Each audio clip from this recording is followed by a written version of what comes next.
Hey, and welcome everybody. This is Sherman Ray, and this is the Nevada Conservative, the podcast. I want to thank you all for being a part of the broadcast today, guys. And this is a momentous day. It really is. This is a pretty momentous day. So many things we're going to talk about here today. But before we get even started here, I want to encourage you to hit that subscribe button and let everybody know that you like being a part of this broadcast. I want to welcome everybody who's watching us. Oh, I guess I should turn that on, huh? I'm going to turn on our YouTube channel because I know people have been asking about it. They're going, "Hey, Sherman, I heard that you got the show up on your YouTube channel." So it'd be nice if we actually were even on it, so you could actually check it out. But hit the subscribe button and make sure that that everybody you know does the same thing too. Just tell everybody you know to hit the subscribe button, so that way they can every time we do one of these shows, you can get updated on what's going on. I'm Sherman Ray. I'm the editor-in-chief of the Nevada Conservative. Today we're going to talk about two things. We're really going to talk about some things that happened over the weekend, which is just fantastic, and then we're going to talk about what just happened today, folks. We're going to talk about the ceasefire in Iran, and I'm telling you, this is big. This is not just a little bit of stuff. It's big. So we'll be back in just a minute. We'll talk a little bit more about it. Stick around, folks. It's Sherman Ray. This is the Nevada Conservative Podcast. Be back in just a second.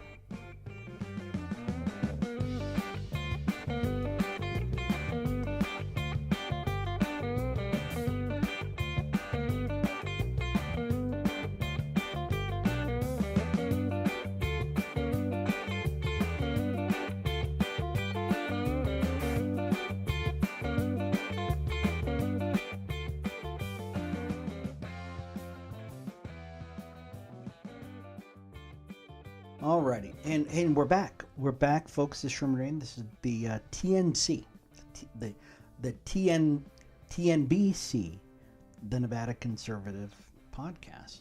We're trying to change things up just a little bit. So TNVC. I think there's a jingle in there someplace. I think there's a jingle in there someplace. Well, folks, this weekend. Well, let's do it. Before we do that, let's pay some stuff here first. If you'd like to check out the show, folks, we want you to go to our website at thenevadaconservative.com. That's thenevadaconservative.com. And go ahead and you can email us. You can email us at thenevadaconservative@gmail.com, or you can. We got a new email address too. It's called TNVCnews @gmail.com. Yeah, you can write us there too, and we'd love to hear from you. That's the Nevada Conservative, TNBC @gmail.com, or the Nevada Conservative @gmail.com. But you can write to us, and you can tell everybody that you love the show and the whole thing. That'd be great. We'd love to hear that from you. Or you can check us out on Facebook, Twitter. We are now on Rumble, and we are on what's that other one? Oh, Truth Social. We're on there too, and with all the other wackos that are out there, right? And we love it, and we're having a great time. So let's talk about what happened this weekend, because folks, this got me. It really did. This touched my heart so much. Many of you know that I am a pastor, and one of the things that I saw happen on Friday, one of our F-15E Strike Eagle jets was downed by an Iraqi heat-seeking missile. And when it brought it down, folks, this was quite a blow. We had 2 airmen on the jet, and these guys popped chute as soon as they found out that they were hit, and the pilot was found pretty quickly. He was found pretty quickly, but the weapons officer, him not so much. So they started a frantic search for these guys on beginning Friday, and because immediately these guys went into this training that they had, it's basically to hide as quickly as you can, evade capture, survive, turn on your beacon. There's a beacon that you have that all these pilots, they're all trained to do the same thing. And what they do is they just try to get small. They try to get small and they hide. And they wait for somebody to come pick them up. Well, this particular weapons officer, he climbed a 7,000-foot mountain, being critically injured already. So he'd been shot, or he'd been hurt, and he was bleeding profusely. And he managed to be able to medicate himself, get himself all ready to be to travel. And he climbed a 7,000-foot mountain, and he hid in a crevasse, or in a crevice. And this is the cool thing about it. So for the next 32 hours, this guy is like hiding, because it took him 48 hours to find them from the time that they got down to the time that he was rescued on Sunday. He was hiding. Now here's the cool thing about this, folks. All the stuff that happened during this thing. Let me tell you a few things that happened during this whole rigmarole, because this was just incredible. Well, the first thing that happened is that somehow or another the Iranians found out that a second airman was still out there someplace. Now, there's still debate on this, because how did they even know there were two pilots in this wreckage? And that is really something that the president now is really upset about, because somebody leaked the fact that there was another pilot out there. And when that happened, you had hundreds, maybe thousands of people out there who had been instructed by the Iranian regime to go out and find this guy. And they were out looking for him. So now it's a race against time. It's a race against time to find this lone airman who's been critically wounded. And now this guy is on the run. All he's got is a pistol. That's all he's got. He's hurt. And now he's trying to get away from everybody who is searching for him. But he knew something. He knew that his brothers in arms were going to find him.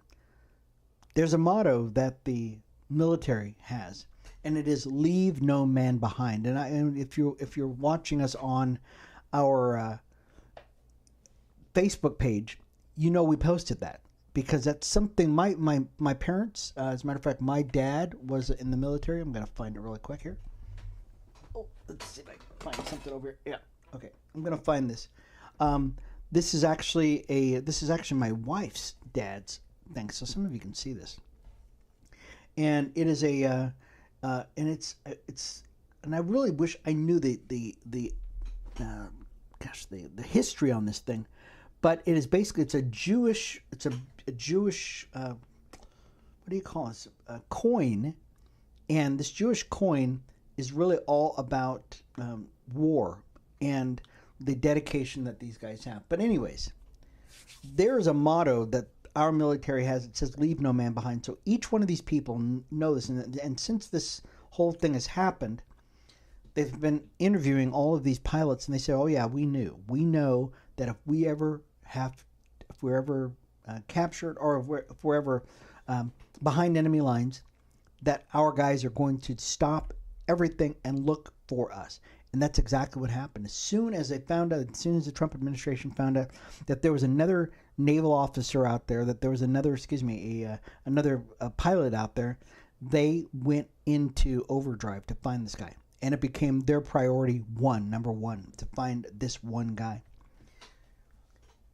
The CIA did something very cool, guys. The CIA went into overdrive. Now, these guys, they did something. Well, should I wait? No, let's do this. Let's take a really quick break, folks. Let's take a real quick break.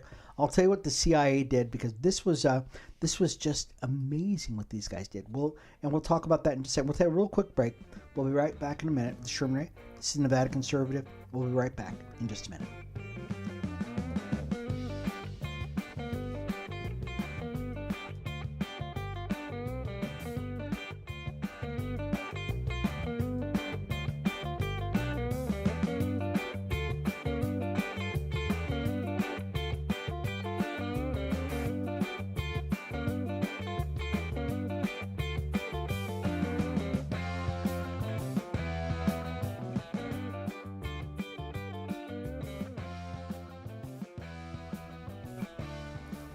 All right, we are back, folks. Sherman Ray, this is the Nevada Conservative Podcast.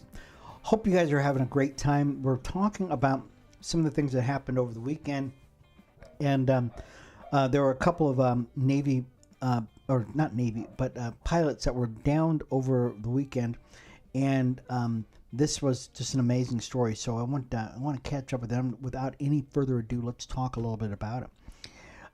So just as a recap, just got to turn that off there. Thank you. Just as a recap, one of the Navy pilots, or excuse me, I don't know why I keep saying Navy pilots. One of the pilots was actually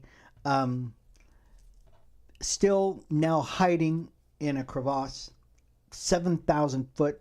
And if you think what 7,000 feet is, folks, that's higher than the Eiffel Tower. I mean, it really is. That's how high this guy went up to try to hide away. To get away from people that were looking for him now. And the CIA went into action.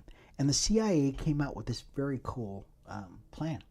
And the plan was to tell the Iranians, or to leak out that this airman has been found and that they're going to try to get him out. And they said, oh, we got a package, a really special package that we're trying to get out of the country. And so while the Iranians were going this way, the rest of Delta Force and all these other great military guys were going this way to try to get to this airman before they was able to find him, because they had a search party for him. This all started on Friday, and then they were able to. And then by Sunday, they were able to find this guy and extract him, but not without some collateral damage. There were 2 helicopters that were trying to land in this really soft sand, wet sand mud, and could not take back off. And so they blew up these helicopters and left them behind. But they were able to get everybody out, which is great. There was a firefight, but it was literally a one-sided firefight from what everybody was saying. That was a one-sided, because it was our planes that were shooting at everybody else to get them away from the position where this airman was at. So this all started on Friday, and we all know that this weekend we all celebrated Easter, and it started on Friday. Good Friday. That's when it started. And that's when Jesus Christ was crucified. And then 3 days later, on Sunday, the very same day that this airman was extracted and brought back to life. Once somebody was once dead, now he is found. He is lost, and now he's found. That's exactly what happened to this guy. On Sunday, Easter, he was extracted and he was found. You could not have asked for anything better than this, folks. You just could not. This was amazing. And it showed the ingenuity of America, yes. But more importantly, it showed the divine hand of providence on our military. Because guess what? What would have happened if this guy had been captured by the Iranians? Up to this point, everything we have done in this war, prosecuting this war in Iran, has gone right.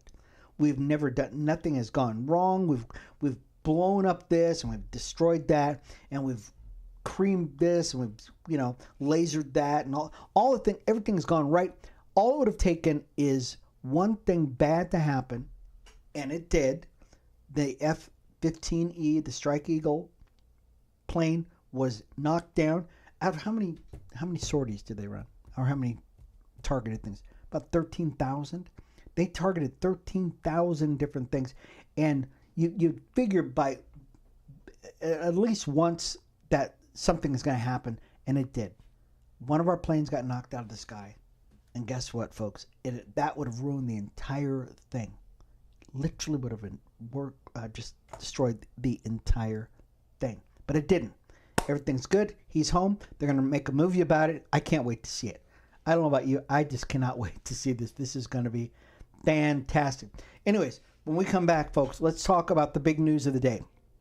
The big news of the day, Iran is going to still be a country because we don't have to destroy them, at least for a few more weeks. This is Sherman Ray, and we'll be back in just a second.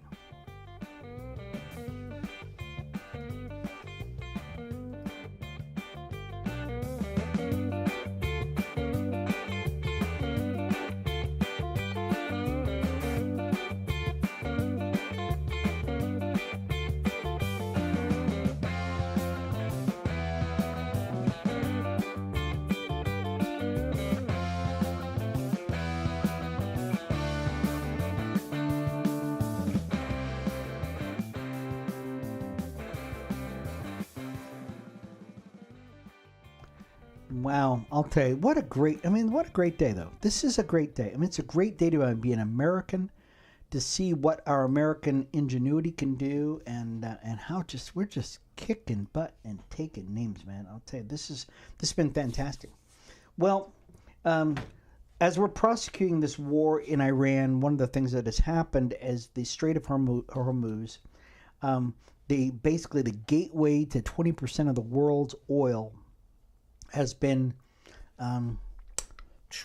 what's the good word for it? Held hostage by the Iranians. Pretty much the only thing they could actually do is try to screw everybody up by saying that they've mined this waterway in the Strait of Hormuz, and basically the Strait of Hormuz is just basically this waterway where they've got this piece of land. It's called Karg Island, and that's where the Iranians do all their refining, and that's where, I mean, a lot of Europe gets their oil from there. China gets like 90% of their oil from there, that kind of thing. I mean, it's a very important waterway. It's a very important place. Literally 100 ships a day go through that area, carrying oil, and so it's very important. Well, the Iranians have basically said, well, we're not going to let you guys, use that, because you guys are beating us up, and we want to have a nuclear bomb, and you're not letting us do it. And so the President Donald Trump said, very interesting, because we're going to take a look at this. He had posted this all over the place. He's basically saying that if you guys do not open up this waterway by 8 o'clock tonight, that's today, okay, that we are going to blow you guys up. We're going to blow up all of your infrastructure, your bridges, and your electrical grid. All of your plants that you've got for electrical, we are going to make it so hard for you guys that you will never be able to recover from this. And this is really, and so he basically told them, look, if you don't get this done, you've got. He basically gave them 48 hours. So he'd given them up till then. He gave them 10 days to make up their minds on what they're going to do. But then all of a sudden he goes, you got 48 hours, guys. 48 hours to make up your mind. And if you don't, we're going to start dropping bombs all over the place. And we're going to decimate your country. And one of the things that he says that you will cease to be a nation. Well, when he said that kind of stuff, this was what happened, is Democrats went apoplectic. They went nuts to the point where they were calling for impeachment, and we're going to talk about that in just a second. But you had people, Donald Trump can be very hyperbolic. I don't know if many of you know that. He can actually be very hyperbolic. He can say, like, guess what, I'm going to just slap your face off. But does he really mean he's going to slap your face off, or does he mean he's going to really just give you a big schlacking on your face? Well, when he says stuff like this, and he's being very hyperbolic about it, saying, guess what, this civilization will be no more, he's talking figuratively, and I don't think he's being literal about it. Or is he? Whatever it was, the Iranians bought it. And when they bought it, they basically went through Pakistan. Pakistan brokered a deal to avert the end of Iran. And that's going to be the headline. We've already started putting up posts on this already on our website. And for now, there's been a ceasefire, because the Iranians basically said, look, we know that you're quite the loose cannon, and when Donald Trump says he's going to do something, you better believe he's probably going to do it, guys. Ask ask the leader of Venezuela. Ask the Ayatollahs. Well, you couldn't. I mean, they're all dead now. But you ask anybody who has crossed swords with Donald Trump, is he going to poke you in the eye? The answer is, if he says he's going to do it, he's going to do it. Do not test this guy. He's done some crazy, not crazy. He's just been very emphatic about what he's doing. And so Democrats went crazy. They're going, oh my gosh, he's going to blow up their bridges. And so what they did is they said that these are war crimes. War crimes. They're saying that by Donald Trump saying that I'm going to blow up your bridges and I'm going to blow up your electrical grid that you're using to fund and to push forward your war against the world, that they're saying now that Donald Trump is wrong. Not only is Donald Trump wrong, but Pete Hegseth is wrong. And because Pete Hegseth is the one prosecuting the war for Donald Trump. And Pete Hegseth, many of you know, is the Secretary of War. And so they're bringing up articles of impeachment against Pete Hegseth. The same party that did some incredible things over the last 4 years of the Biden administration actually has the nerve to say that anything that Donald Trump does rises to the level of war crimes, and that they should do the what is it called, the 25th Amendment, and say, or Article 25 or whatever they call it, and say that he's crazy. Here's what Donald Trump is doing, folks. Donald Trump is doing the thing that most men wish they could do. He grew a pair, and many of you know what I mean. He's actually said he's going to do something, and he did it. He saw a problem, and he says, I'm going to solve this for you guys. The same way he did the HBCUs, historically black colleges and universities, came to Donald Trump during his first term, and they said, hey, we're here for our annual, yearly, begging session with the White House and seeing if we can get some money for colleges. And Donald Trump says, how often do you guys come here to do this? They go, oh yeah, pretty much every year. He goes, are you kidding me? You guys, write these guys a check for 10 years. Please don't have them coming back here every year. These guys need to be funded. Write them a check, and you guarantee them a check for the next 10 years so that we can fund these colleges. Donald Trump is doing something to people who are riffraff. So I'm going to make a pretty broad statement. I believe that I will not get any pushback on this. Iran is the #1 state sponsor of terrorism. They and their proxies have killed Americans. They and their proxies have killed Israelis. They and their proxies have killed all kinds of people. And for them to be gone is what everybody wants. Even Iranians want their government gone. Even the Saudis, even the Kuwaitis, everybody around the Iranians want them gone. They do not want these people in their neighborhood anymore. And the Democrats are like going, oh, I can't believe this. I just can't believe this. You guys bombed all of their nuclear sites, or where they were supposed to be enriching uranium. Yes, well, we know that uranium is just fine at 3%, but they're enriching it to about 60%. No, they're fine. And you guys have the nerve to bomb them. Oh, I can't believe that. Are you kidding me? Here's the deal with what was going on in Iran. Iran was supposed to, what they said was that they were going to enrich uranium so that they could fuel and better the lives of their people in a pig's eye. From what I've read, in order for you to get uranium up to, kind you can put in a plant, and use for, generating electricity and that kind of stuff, with a country. Now, mind you, this country is sitting on I think the world's 3rd largest reserve of oil, What do they need electricity for? I mean, nuclear power for? They could burn oil all day long. I don't care what. I mean, come on, guys, really? But they're saying, oh no, we need it for nuclear plants and stuff like that. Yeah, whatever. You only need it about 3.5%. I'm going to make it, let's say 4%, okay? For giggles. They were up to 60% of enrichment. And they were going up to 90.